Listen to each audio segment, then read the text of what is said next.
하나님께서 주신 말씀 마가복음 14장 66절에서 72절까지 말씀입니다. 마가복음 14장 66절 말씀부터 봉독하겠습니다.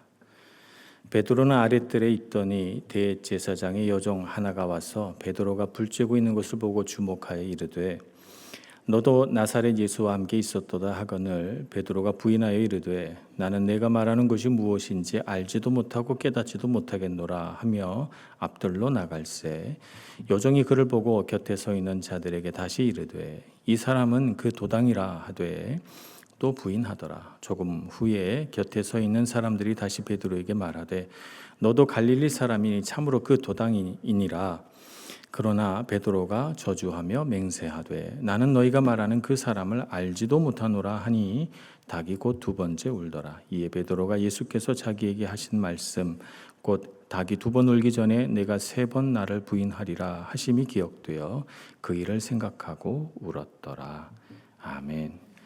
예수님께서 재판을 받고 있는 동안 베드로는 또 다른 냉엄한 현실에 부닥쳐 있었습니다. 예수님의 제자인 것을 알아본 한 여종이 베드로를 따라서 아랫뜰에서 또 안뜰로 따라오면서 계속해서 베드로가 예수님의 제자라고 그렇게 말했기 때문입니다. 처음에는 가볍게 아니라 이렇게 대답하다가 두 번째는 알지도 못하고 깨닫지도 못하겠다고 그렇게 또 이야기하다가 마지막에는 저주하고 맹세하면서 내가 이 사람을 알지 못하노라 이렇게 베드로가 그렇게 부인합니다. 그리고 나서 닭 우는 소리를 듣고 예수님의 말씀이 생각이 나서 그는 대제사장의 집을 나와 땅에 엎드려 통곡하고 울지요. 복음서가 쓰여질 당시 베드로는 최고의 영적인 지도자 중에 한 명이었습니다. 그럼에도 불구하고 오늘 복음서에서 이렇게 베드로가 세 번 부인한 이야기를 사복음서 모두 써놓은 이유는 무엇일까요? 베드로는 참 예수님을 많이 사랑했고 또 그 마음이 절대 변하지 않을 것이라고 스스로 확신하며 살았습니다. 그럼에도 불구하고 베드로의 믿음과 용기는 실제 상황에 부딪혔을 때 이렇게 무력하게 무너지고 맙니다. 오늘 베드로의 세 번 부인의 사건은 바로 그런 우리 인간의 연약함을 보여주는 사건이죠. 그런 의미에서 베드로의 시험은 그만의 시험이 아니었다는 것을 알게 됩니다. 당시 초대교회에서 많은 성도들이 그와 같은 시험과 박해와 어려움 속에서 신앙생활을 하고 있었고 오늘날 우리가 처해 있는 삶의 현실 속에서 그리스도를 부인할 것이냐 말 것이냐라고 하는 일들을 종종 경험하기 때문에 그래서 베드로의 시험은 그만의 시험이 아니라 우리 모든 성도들이 공통으로 겪는 일이기 때문에 복음서에 기록해 놓은 것입니다. 부끄럽다고 해서 감출 것이 아니라 지금도 계속되고 있는 교회의 시험에 대하여 경고하며 우리가 선줄로 생각하지 말고 끊임없이 주님 앞에서 바로 서야 되겠다는 것입니다. 그런 의미에서 고린도전서 10장 12절 말씀과 같이 그런즉 선줄로 생각하는 자는 넘어질까 조심하라 하는 경고의 의미로 이 말씀이 기록됐다고 볼 것입니다. 마가복음 8장 38절에서는 예수님께서 이런 말씀으로 우리를 가르치신 적이 있습니다. 누구든지 이 음란하고 죄 많은 세대에서 나와 내 말을 부끄러워하면 인자도 아버지의 영광으로 거룩한 천사들과 함께 올 때에 그 사람을 부끄러워하리라는 말씀을 하신 적이 있습니다. 그래서 우리가 예수님의 제자로 이 땅을 살아간다는 것은 예수님의 제자로 살아간다는 사실을 부끄럽게 여기지 않고 우리 삶의 현장에서 우리에게 도전해 오는 사건과 환경들 속에서 주님을 증거하고 주님의 제자로서 살아내는 것을 의미합니다. 그러니 이 정도면 내가 신앙생활 잘하고 있다라고 선줄로 생각하지 않고 끊임없이 우리 자신이 넘어질 수밖에 없는 연약한 존재라는 사실을 자각하면서 올바른 신앙생활을 위하여 그리스도의 참 제자가 되기 위하여 애쓰는 저와 여러분 되기를 소망합니다. 우리가 오늘 베드로의 3번 부인 사건에서 눈여겨보아야 할 부분은 베드로가 울었다는 것입니다. 오늘 말씀 마지막 부분에 보면 예수님의 말씀이 기억되어서 그 일을 생각하고 울었더라, 이렇게 한 줄로 기록하고 있습니다. 울었더라. 베드로가 울었기 때문에 베드로가 주님을 다시 만난 것이다, 이렇게 생각합니다. 눈물은 우리를 주님과 만나게 해주기 때문입니다. 주님을 사랑하고 주님을 신뢰함에도 불구하고 현실 속에서는 그것 때문에 위험을 감수하지도 불이익을 받아들이지도 못하는 못난 자아가 우리 안에 있기 때문에 그런 자아를 자각하고 나는 왜 이럴까 아파하는 마음이 주님과 우리를 연결시켜주는 끈이기 때문입니다. 세상의 힘 앞에서, 유혹과 시험 앞에서 넘어지고 실패한 자기 자신을 돌아보며 그것에 대하여 아파하고 애통해하고 눈물 흘리는 사람이야말로 주님께서 긍휼히 여기시는 사람이고, 이런 마음이 주님과 우리를 만나게 해주는 지점이기 때문에 그렇습니다. 누가복음 22장 61절에서는 다른 복음서에는 없는 구절이 한 구절 등장하는데, 주께서 돌이켜 베드로를 보시니, 이런 말씀이 기록되어 있습니다. 베드로를 보시니, 베드로와 이 주님이 눈이 딱 마주칩니다. 그리고 베드로 마음속에 주님이 나를 3번 부인하리라 하는 말씀이 생각난 거예요.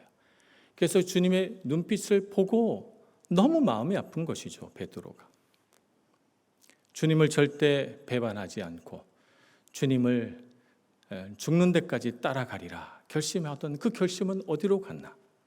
나는 왜 이렇게 요종 하나가 물어보는 것에도 마음이 너무 작아져서 두려움에 사로잡혀서 예수님을 부인하고 말았던가? 자기 자신의 영적인 현실을 깨달은 베드로는 예수님 앞에 너무 죄책감이 들고 자기 부끄러운 모습에 눈물을 흘릴 수밖에 없었던 것입니다. 우리 자신에 대한 절망이 우리를 하나님 앞에 서게 합니다. 그래서 야고보서 4장 9절에서는 이런 말씀을 기록하고 있습니다. 슬퍼하며 애통하며 울지어다. 너희 웃음을 근심으로 바꾸고 너희들의 마음을 애통으로 가득 채우라 라고 말씀합니다. 그렇게 말씀하시는 까닭은 야고보서 4장 8절에 하나님께 가까이 나아가는 방법은 그것뿐이기 때문이다 라고 우리에게 말씀하고 있는 것입니다. 주님께 가까이 나아가는 것, 그것은 우리 마음속 애통입니다. 우리는 이렇게 살겠노라고 다짐도 하고 결심도 하지만 많은 사람들이 자기가 말한 대로 신앙생활을 하지 못합니다. 우리는 말과 행동이 왜 이렇게 다를까? 이렇게 우리 자신에 대하여 고민해 본 적이 있습니까? 대제사장은 예수님을 공회 앞에 세워놓고 예수님을 죽이기 위하여 많은 거짓 증인들을 데려다가 거짓 증언을 하도록 시켰습니다. 그래서 대제사장 앞에서 많은 사람들이 꾸며낸 말들을 가지고 예수님을 어떻게 하든지 모함해서 대제사장이 원하는 사형 판결을 받게 하려고 애를 썼습니다만 예수님을 죽일 만한 죄가 나오지 않아 결국 신성모독으로 예수님을 재판에 넘겨 죽게 만듭니다. 대제사장이라면 율법을 모르지 않을 것입니다. 그럼에도 불구하고 그는 율법을 모든 사람들이 보는 앞에서 어기고 있습니다. 거짓 증언을 시키고 죄 없는 자를 죽음에 넘기고 있으니까요. 대제사장 중에 어느 누가 내가 왜 율법을 어겼을까 하고 애통해 했습니까? 나는 왜 내가 말한 대로 내가 가르친 대로 살지 못했을까 생각하며 눈물을 흘렸습니까? 그들에게는 애통도 눈물도 없었기에 하나님께 가까이 나아갈 수가 없었던 것입니다. 그런데 베드로는 지금 주님을 3번 부인하고 눈물을 흘립니다. 통곡하고 있습니다. 시편 34편 18절에 이런 말씀이 기록되어 있습니다. 여호와의 마음이 상한 자를 가까이 하시고 충심으로 통회하는 자를 구원하시는도다. 하나님의 마음은 어떤 사람을 가까이 합니까? 마음이 상한 자를 가까이 하십니다. 그러니까 마음속에 주님, 제가 주님 말씀대로 살지 못했습니다 라고 아파할 때 그 마음이 주님께서 기뻐하시는 마음이라는 거예요. 시편 51편 17절은 이렇게 말씀합니다. 하나님께서 구하시는 제사는 상한 심령이라. 하나님이여 상하고 통회하는 마음을 주께서 멸시하지 아니하시리이다. 상한 마음은 하나님께서 어떤 것으로 보시냐면 하나님께 드리는 제사로 보시는 거예요.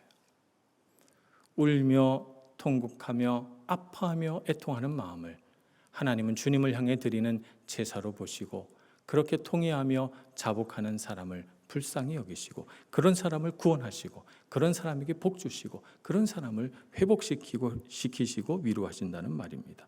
그러니 여러분, 주님 안에서 우시기 바랍니다. 주님 안에서 애통하시기 바랍니다. 주님 앞에서 해야 구원이 있습니다. 우리가 세상에서 많은 어려운 일들을 겪고, 때로는 그 어려운 일들이 내 안의 문제 때문에 생기곤 합니다. 가슴을 찢는 것 같은 고통 속에서 여러분, 세상에 나가서 그런 애통을 표현하면 세상이 위로해 줍니까? 우리가 어떤 사람에게 가서 우리의 애통하는 마음을 표현하면 그 사람으로부터 구원이 옵니까? 누가 우리의 마음을 알아주고 누가 우리를 구원으로 인도합니까? 주님밖에 없습니다. 주님 앞에 나와 우시기 바랍니다. 많은 사람들이 주님 앞에서 울지 않고 혼자 골방에서 울고 혼자 남모르는 곳에서 눈물을 흘립니다. 그렇게 하지 마시고 주님 앞에서 원망도 슬픔도 고통도 애통도 주님 앞에서 표현하시고 주님의 이름을 부르시며 눈물 흘리시는 여러분들 되시기 바랍니다. 그러면 우리를 불쌍히 여기시는 주님께서 우리의 눈물을 닦아주시고 우리와 함께 해주시고 우리의 그 깊은 아픔을 어루만져 주시리라 믿습니다. 그리고 우리가 흘리는 그 눈물 방울방울을 예배로 받아주시는 줄로 믿습니다. 이렇게 우리가 주님 앞에서 눈물 흘릴 때 주님은 우리를 위로해 주시고 회복시켜 주십니다.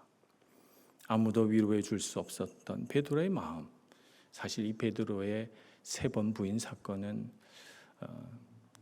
책망을 받을 일이지 위로해 줄 일은 아니거든요. 그러니 베드로가 울기는 하지만 이 눈물을 누가 위로해 줄 수 있단 말입니까? 베드로는 눈물을 흘리다 예수님께서 하신 또 다른 말씀을 기억합니다. 마가복음 14장 28절에 예수님께서 이렇게 말씀하신 적이 있습니다. 내가 살아난 후에 너희보다 먼저 갈릴리로 가리라, 이렇게 말씀하셨거든요. 이 말씀 전에 뭐라고 말씀하냐면 너희들이 다 나를 버리리라. 또 베드로가 다 버릴지언정 나는 주님을 버리지 않겠습니다 라고 그렇게 말했는데 베드로에게 내가 3번 부인하리라 이렇게 말씀하신 거거든요. 예수님은 이후에 부활하셨어도 부활하신 주님을 목격한 여인들에게 내가 갈릴리로 간다, 그러니 제자들에게 갈릴리로 오라고 전하라 이렇게 말씀하십니다. 이 말씀은 뭐냐면 예수님께서 이미 제자들이 예수님을 버릴 것도 아셨고 베드로가 부인할 것도 아셨습니다. 근데 예수님에게는 그것이 중요하지 않아요. 예수님에게는 이런 실패한 자들을 일으키실 수 있는 능력이 있으시거든요. 이렇게 자기 자신에게 절망한 자들을 사용할 수 있는 놀라운 은혜가 예수님 안에 있으시거든요. 그래서 예수님은 제자들에게 가르치시는 것입니다. 자신의 강함을 의지하고 자신의 능력을 의지하고 자신에 대한 확신에 가득 차서 살아가는 삶에서 벗어나라. 자신의 욕망에 사로잡혀서 자신이 원하는 것을 이루려고 하는 삶에서 벗어나고 쉽게 넘어질 수 있는 그 자신을 확신하는 삶에서 벗어나서 그리스도 예수를 붙드는 삶으로 주님께서 계시는 곳으로 가는 삶을 살라고 가르치고 있으신 것입니다. 제자들이 실패할 줄 아셨고 또 그 실패해도 괜찮다고 생각하시고 그 실패한 자들을 불러 모으셔서 주님의 강한 용사로 만들어 내십니다. 마태복음 9장 12절에 예수님이 이런 말씀을 하신 적이 있습니다. 건강한 자에게는 의사가 쓸데없고 병든 자에게라야 쓸데있느니라, 이렇게 말씀하셨죠. 그래서 예수님은 13절에, 마태복음 9장 13절에 나는 의인을 부르러 온 것이 아니요 죄인을 부르러 왔노라고 했어요. 자기 자신이 의인이라고 생각해서 자기를 제외한 모든 사람을 비판하고 그런 사람들을 판단하는 사람들을 위하여 온 것이 아니고, 자기 자신이 죄인이라는 사실을 깨닫고 애통하고 눈물 흘려서 고장난 자신의 인생, 돌이킬 수 없는 상처로 회복될 가능성이 없는 인생 앞에 좌절하고 아파해서 눈물 흘리는 사람들을 고쳐주러 왔다는 거예요. 이런 사람들을 회복시키러 왔다는 것이죠. 애통하지 않는 자에게는 위로가 필요하지 않습니다. 그러나 애통하는 자에게는 위로가 필요합니다. 그래서 마태복음 5장 4절에 애통하는 자는 복이 있나니 그들이 위로를 받을 것이며 라고 말씀하셨습니다. 수많은 복 중에 첫 번째 복이 심령이 가난한 자는 복이 있다는 것이고, 두 번째 복이 애통하는 자에게 복이 있다는 것입니다. 여러분, 애통하는 심령 위에 주님의 복이 있는 줄로 믿습니다. 애통 속에서 우리는 우리 자신 안에 아무 자랑할 만한 것이 없다는 것을 알게 됩니다. 전에 내가 이렇게 실패해 보지 않고, 전에 내가 이렇게 좌절해 보지 않았을 때는 내 자신이 썩 괜찮은 사람이라고 생각했습니다. 그러나 애통 속에서 우리는 우리 안에 아무런 자랑할 만한 것이 없는 텅 빈 그릇이라는 것을 알게 됩니다. 주님, 이런 질그릇이라도, 이런 빈 그릇이라도 사용하시겠습니까? 우리는 주님 앞에 겸손히 우리 자신을 내어놓게 되지요. 애통함 속에서 빈 그릇이라는 사실을 자각하니까 그때서야 비로소 기도하게 돼요. 진심으로 기도하게 됩니다. 자아에 대하여 확신해서 자기 마음속에 그런 확신이 가득 차 있었던 베드로는 겟세마네 동산에서 예수님이 기도하자고 3번이나 요청하셨으나 기도할 수 없었습니다. 위기가 시시각각 다가오고 있고 횃불을 들고 칼과 몽치를 든 자들이 가까이 오고 있었음에도 불구하고 베드로는 잠을 잡니다. 기도하지 못합니다. 그러나 이제 자신이 빈그릇 뿔이 나는 사실 앞에 깊이 애통하며 눈물 흘리는 베드로는 기도하게 되죠. 주님, 제 빈 마음을 주님께 드립니다. 이 텅 빈 그릇에 주님의 은혜를 채워 주옵소서. 이 텅 빈 그릇에 주님의 영을 채워 주옵소서. 기도하게 되는 것입니다. 그래서 애통 이전에는 자기 확신으로 예수를 따랐기 때문에 시험이 오면 자기 확신이 무너지고 흔들립니다. 그러나 애통하고 눈물 흘린 이후에는 예수의 은혜로 채워진 믿음으로 그가 서 있기 때문에, 그 빈 그릇에 주님의 영이 가득 채워져 있기 때문에 꺾이지도 흔들리지도 않는 믿음으로 세상을 살게 됩니다. 그러니 여러분, 삶에 어려움이 왔을 때 왜 이런 어려움이 왔을까? 혼자 고독하게 근심하지 마시고 주님 앞에서 울고 주님 앞에서 위로받으시길 축복합니다. 빈 그릇 같은 우리 영혼에 주님의 은혜가 채워지길, 주님의 영이 가득 채워지길, 그래서 내 능력으로가 아니라 주님의 능력으로 견고하여 흔들리지 않는 삶을 살기를 주님 앞에 간구하는 여러분들 되시길 축복합니다. 베드로는 그런 인생을 살았습니다. 그래서 지금 베드로는 예수님을 3번 부인하는 연약한 모습으로 울고 있지만, 그는 그 빈 그릇에 주님의 은혜를 가득 채워서 성령 충만하여 그는 예수님이 사로잡히셨던 그 공의 앞에 서게 됩니다. 사도행전 4장 19절입니다.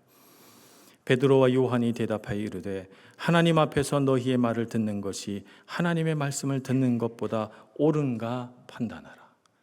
대제사장과 공회원 앞에서 너희들의 말을 듣는 것이 옳은가, 하나님의 말씀을 듣는 것이 옳은가, 너희들이 대제사장이니 판단해 보라 라고 담대하게 말합니다. 이 말을 함으로써 감옥에 갇히고 이 말을 함으로써 그들은 채찍질 당하고 이 말을 함으로써 베드로는 죽임을 당할 수도 있는 위험에 처해지게 됩니다. 그래서 다시 사로잡힙니다.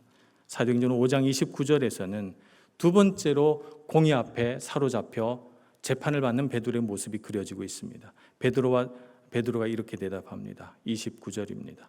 베드로와 사도들이 대답하여 이르되 사람보다 하나님께 순종하는 것이 마땅하니라. 너희가 나무에 달아 죽인 예수를 우리 조상의 하나님이 살리시고, 그러면서 대제사장과 공의 앞에서 담대하게 복음을 전파하기 시작합니다. 죽으면 죽으리라 하는 마음으로 말입니다.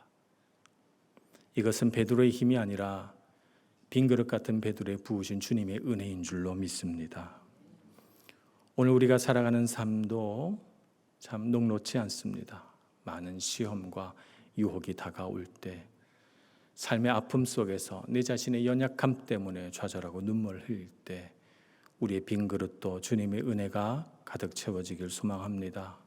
주님의 영으로, 주님의 힘으로 가득 채워서 혼탁한 이 세상 주님을 시인하고 주님을 드러내고 자랑하는 저와 여러분 되기를 간절히 소원합니다. 기도하겠습니다. 자비하신 하나님, 눈물 흘릴 수밖에 없는 고통과 아픔 속에서 종종 고독하게 소곤합니다. 주님, 눈물 흘릴 때마다, 애통하며 아플 때마다 주님 앞에 서게 해 주옵소서. 오직 주님만이 나의 아픔을 아시고 오직 주님만이 나의 눈물을 닦아 주실 수 있는 분인 줄 알고 주님께 내 모든 마음의 고통과 슬픔과 상처들을 아뢰고 주님께서 치유하시고 회복시켜 주시는 놀라운 은혜를 경험하게 해 주옵소서. 예수님의 이름으로 기도합니다. 아멘.